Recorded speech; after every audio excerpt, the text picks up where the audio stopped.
Hey guys, I'm Max Steinberg. This is my brother, Danny Steinberg, and we are both partners at SaberSim and DFS professionals.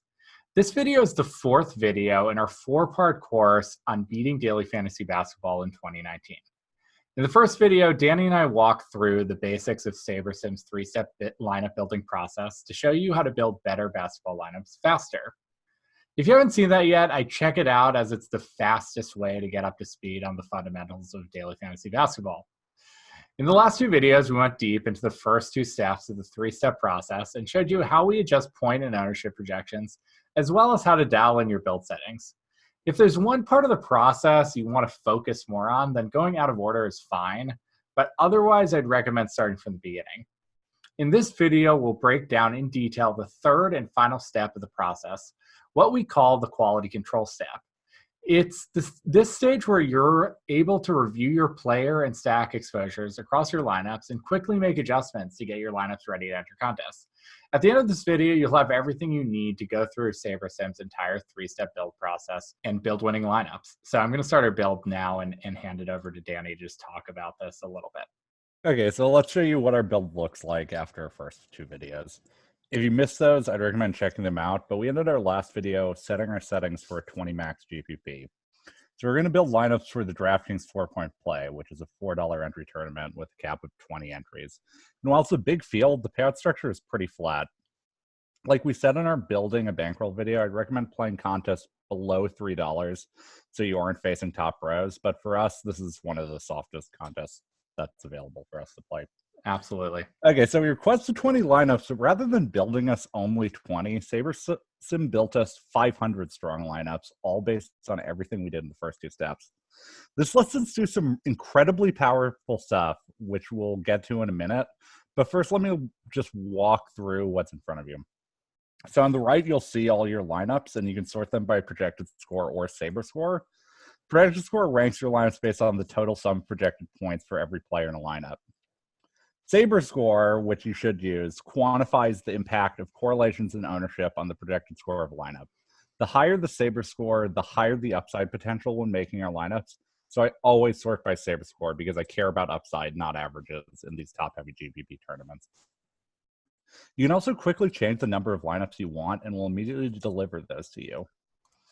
So if Max was to change to, say, 50 lineups, it just instantly gives us 50 lineups, the best 50 from the 5. You could even do 100. Yeah. Or 150. 150. Yeah. But we're going to stick with 20. On the left, you'll see another important part of this step, which is the exposure management tables. Yeah, so I'll get into this a little bit. So basically, SaberSim in the post-build process allows you to manage your exposures on several different levels. And these are really helpful for different sports. But for NBA, we have players. So this is going to be managing the max or min exposure to a particular player. So for example, let's say James Harden, we wanted to lower his max exposure. We get him at 95% of our lineups. We could simply just type in 75 in that max exposure, and suddenly we get 75% James Harden. And we can delete this and have this go back normal. We can also raise the exposure of players. So let's say we wanted more Cody Zeller in our lineups. We can set it to 20%, and suddenly he'll be in 20% of our lineups.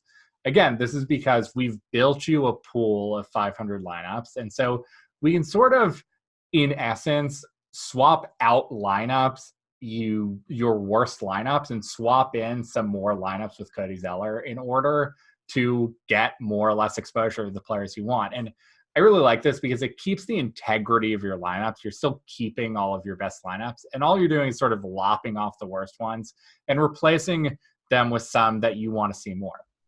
The cool thing about SaberSim as well is, and which is not as important as basketball, but I think these are helpful tabs, is you can also sort of do things at more of a team level. So let's say you want more of just a particular team because maybe you like a particular matchup.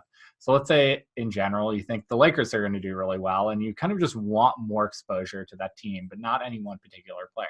You can actually just raise the min exposure of that team and we'll instantly swap in lineups that have more of 2 or more Lakers players. You can also cap a max exposure. So let's say we only want 50% of quote unquote Philadelphia stacks. we can, again, lower the max exposure in the same way. We also have stack types, which really actually is not that relevant for something like basketball, but comes more in handy with baseball and football. But what I like about this is you just so quickly can manage your exposures so easily, and it's really, really helpful, especially when you're just trying to fine-tune your lineups and you're about to enter in contest and you just want to add a little more of this team, add a little more of this player, and so on and so forth. So I'll just hand this off to Danny. Okay, cool. So the reason we call this the quality control step ties back into what makes SaberSim fundamentally different than all the other tools out there. With traditional lineup optimizers, they're basically glorified spreadsheets that hold your data, but it's up to you to manipulate it and get what you want out of it. We all know this on some level, I think, which is why we've been trained to just be as specific as possible about our rules. If we miss anything, we know those outdated optimizers aren't going to help us out because they can't. So rather than trusting their exposures, you have to use some combination of rules of thumb and your gut to determine what a player's exposure should be. At SaberSim, you don't need to guess what exposures you want. Instead, get your projections dialed in and then tell us how heavily to weight each upside component, and we'll build you this pool of strong, high upside lineups that are properly diversified without any guesses or rules of thumb. Yeah, and so since we've built a tool that gets you that upside, you should actually view the stage as Saber saying, basically, Saber's your friend. He's saying to you, hey, based on everything you've told us, this is what we found to be the best combinations of lineups. And it's not going to be perfect, which is why we're still doing some little changes of the stage, why we're doing this quality control. But these aren't just random lineups that are put together without a rhyme or a reason. And this is a crucial point to understand because it means that while small corrections should be made, if you find yourself making a ton of changes, you need to take a step back, because in those cases, you're essentially saying that while you may have said you wanted those things back in steps 1 and 2, you really don't want them. And that's fine. That's why we don't actually lock you into too many decisions up front, like a lot of optimizers do. But in these cases, rather than trying to brute force the types of lineup you want, i.e. trying to get like 100% Kyle Kuzma, even though he only was in one lineup, you should go back and start over by adjusting projected points. We should just go back to this tab, adjust the projected points, adjust projected ownerships, and just really actually take a harder look. Okay, is there room to actually project these players higher or lower? Am I missing something with ownership? Is there something intuitive that's not there that I want to be there? And this is important because it helps remove the guesswork from the process. And that's ultimately our goal. Rather than just saying, I want at least 30% of X, you can test your assumptions and see how they shake out. How much higher does their projection have to be to get them 30%? If after going through and making those adjustments, you still are not getting what feels right, then I'd say it's frankly time to start questioning those feelings. If you double somebody's projected points, which would be ludicrous, or cut their ownership in half or whatever, and they still aren't showing up in as many lineups as you want, then Saber is giving you a strong indication that they probably shouldn't be in that many of your lineups. So we don't force you to follow our advice, but it's important to at least know what Saber is telling you so you can adjust. Yeah, very well said. So I think 2 quick notes before we start making actual adjustments to our lineup portfolio. You can adjust player projections from within a build to quickly see how higher or lower projections impact your exposures. For small adjustments, this is your fastest option out there, but there's certain things to keep in mind. First, these adjustments will only be made to this specific build, while adjustments made on the main tab will apply to all builds going forward. Second, this doesn't actually change the lineup pool itself. It just recalculates the ranking of all the lineups in your pool based on your new projections. So if you're making significant adjustments up or down, I'd recommend starting over, because even if you lower somebody like Horford's projection, he is in the vast majority of the lineups in our pool, so we'll probably always have a ton of it. And conversely, if you have someone who was really low projected but is now a lot higher projected, he's not going to be any of your lineup pool, so SaberSim's not going to be able to adjust your exposure to him well. Yeah. The other thing to mention is that if you're seeing what seems like not enough variety of players in general, I think the best thing to do is just increase smart diversity. This is naturally going to widen your player pool and incorporate more of the actual possible outcomes in your projections. So not only are you getting like much higher upside lineups, but you're also going to get a much diverse array of players in your portfolio too. Yeah, so now let's just talk about how we approach exposures in general. And the most common question we get is how much is too much of a player? And I think in the NBA in general, and this is less so with baseball or NFL, it's okay to use a player in 90% of your lineups. Because sometimes there's a player who's just too good, and that's something just to trust. So, for example, we have a lot of Al Horford, who we've talked about, in our build. And he has strong injury impact with a star player like Joel Embiid out, and should get higher minutes, more touches, more shots, basically just more of every relevant stat. And because of that, and DraftKings has not adjusted his price for this situation because they didn't expect Joel Embiid to be out. So he's too cheap, and I think it just makes a lot of sense that we get him 100%. And so with all that in mind, Horford's somebody who I'm not going to really look to cap his exposure. And if that's too much risk for you, you can lower it, but I wouldn't go much lower than like 80%, because even if most of your eggs are in one basket, it's the best basket to be in, and diversifying just because it doesn't feel right is going to result in a big hit to your ROI. And I think the lucky thing with basketball as opposed to football is there's always tomorrow. And in NFL, I like to diversify a lot because there's only 17 weeks essentially to, take your shot at winning big. And so diversification matters a lot when you only have 70 shots. With NBA, you're going to have 100 shots. You're going to have 150 shots depending on how often you play. So, going a little more crazy or not even crazy because he's just such a good play and just putting your eggs more in one basket, I think is just going to be a good move. So let's just look at players who we might look to adjust their exposure up and down, or teams to adjust their exposure up and down. Danny, is there anyone who stands out to you, or I can actually... Yeah, I think maybe Dylan Brooks. Yeah. We're getting him a lot, and his projected ownership's not even that high. And it's someone we kind of overlooked earlier. And, Memphis is a team that doesn't play their starters a lot of minutes. And this just seems like maybe a little bit high for him. So it may be someone that I don't know if I'm comfortable getting this much, or I would just lower his projection maybe.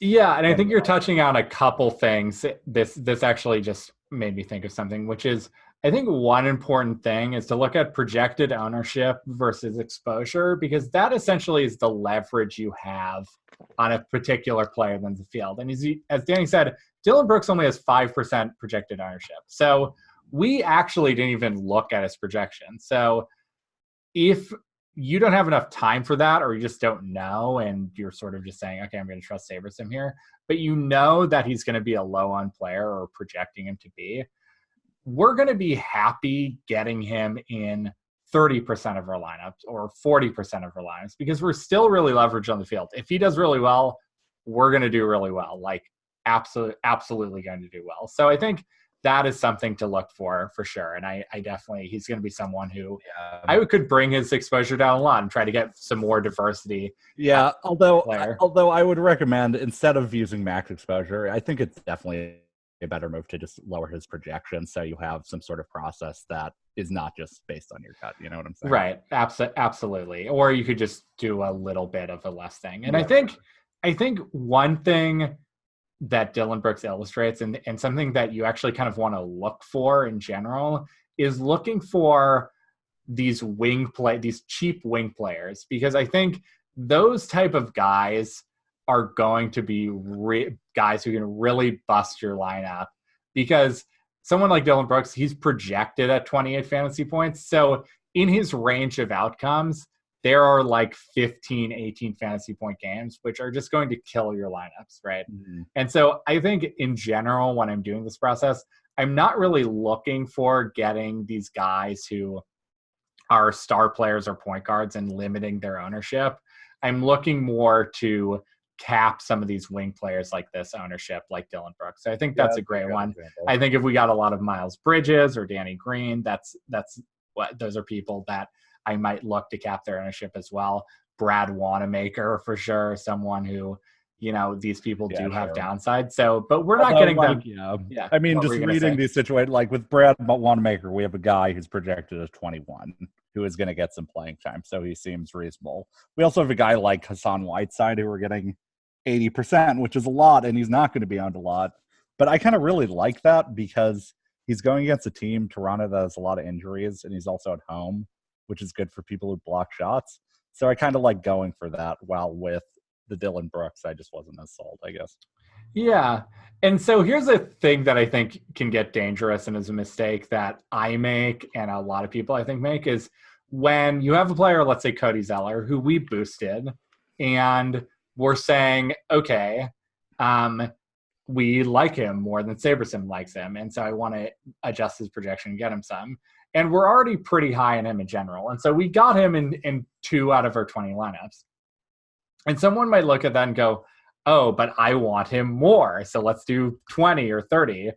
And this is what we're talking about with trusting the SaberSim lineup builder. Because what it's saying is, okay, when you put Cody Zeller's projection as what you think it should be, which, by the way, is higher than our mathematical model, this is how much the lineup builder thinks that you should get him in. And you might sort of in your head want him more, but there's probably a reason we're not getting him as much as we quote unquote want to. One of the reasons is Hassan Whiteside is just so cheap. He's a great value, and there's only so many centers you can play in a DraftKings lineup. So I think a big mistake is trying to raise them in exposure of someone that you already had boosted from a projection standpoint.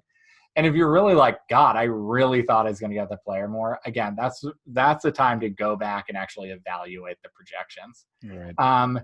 But I think what I look for when I'm trying to bring up guys who I think, have lower exposure is I'm looking for guys who I think I see and I go, oh, this guy we got a few times, and it's probably because Smart Diversity saw him having some high upside games that, raise his value enough to actually get him. And I'm sort of looking for guys like that who I think, oh, SaberSim thought that this guy might have a high upside game, and I kind of do too. And maybe I want to get him a little more.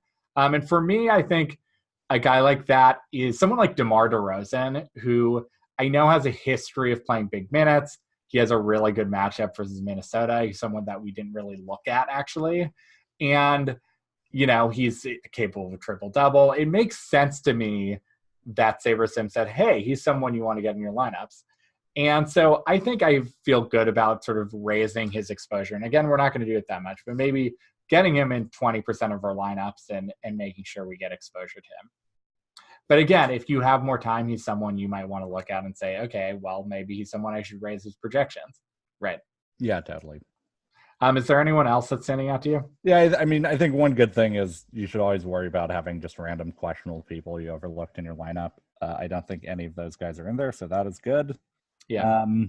I mean, I think there's a good argument for when you're high on someone and you're getting them a lot, that maybe you went a little too high and should lower. Right. So possibly Tobias Harris and Dwight Howard, I wouldn't mind lowering their projections a little bit. Yeah, I think that's a good idea too, because DraftKings actually, and FanDuel for that matter, actually have models that create their salaries. So they do in some ways say, okay, this is what we think the salary should be. It's based on reason and logic and math. Right. And if you're putting someone high and you're getting them a lot, that's sort of like a warning sign, okay, maybe you should pull that back a little because DraftKings severely disagrees. So maybe. But I also don't think you also shouldn't freak out at the same time. Don't react or underreact. Right. But I think that's a great thing to look at. So, from slate to slate or in football or in baseball, I might take a lot more time on this. In basketball, given that, usually you're just making player adjustments and you can make team adjustments as well. Although I would say there's not really a particular game where the matchup is standing out so much. except maybe the Sure. Lakers. So maybe we could do the Lakers a little bit. Yeah. But yeah, these are basically Yeah, I mean, like, maybe okay, your yeah. girlfriend's a huge fan of the Lakers. Yeah, hypothetically. My girlfriend is a huge fan of the Lakers and LeBron James. But yeah, so with traditional lineup optimizers, making adjustments once you've built your lineups is actually not really doable. You have to just create build after build after build until you have the lineup you want, and you have to change those settings repeatedly. But more importantly, you have to do all of this because you're working against what the tool is built to do. This takes a lot of time to set up, let alone adjust, and especially when there are last-second injury news and there's just minutes to go, it's really, really impossible. And you can't really even trust it to teach you anything because you're always second-guessing yourself. Whereas with SaberSim, you know, when I get a player in the lineup, I go, oh, interesting, because this is based on actually simulating games. You know, with SaberSim, you don't have any of these problems because we've built from the ground up what it takes to beat today's tough games, which is why we're able to help you build better lineups faster. Do you have anything to add, Danny? No, I think you said that well. Thank you. So that's it for our series on how to beat daily fantasy basketball using SaberSim's 3-step build process. I hope these videos not only showed you how the value of SaberSim, but just helped level up your game regardless of the tools you're using. So if you have any questions about this video or anything else, you can email our support team at support@sabersim.com, or you can reach out to us on Twitter. I'm at Max J. Steinberg, and Danny is at Daniel Singer S. To give SaberSim a spin and see what it can do for your game, head to sabersim.com, and you can sign up for your free 3-day trial now. You really have nothing to lose. Try us out. So thanks again for watching this video. Good luck with your daily fantasy lineups tonight. Thanks.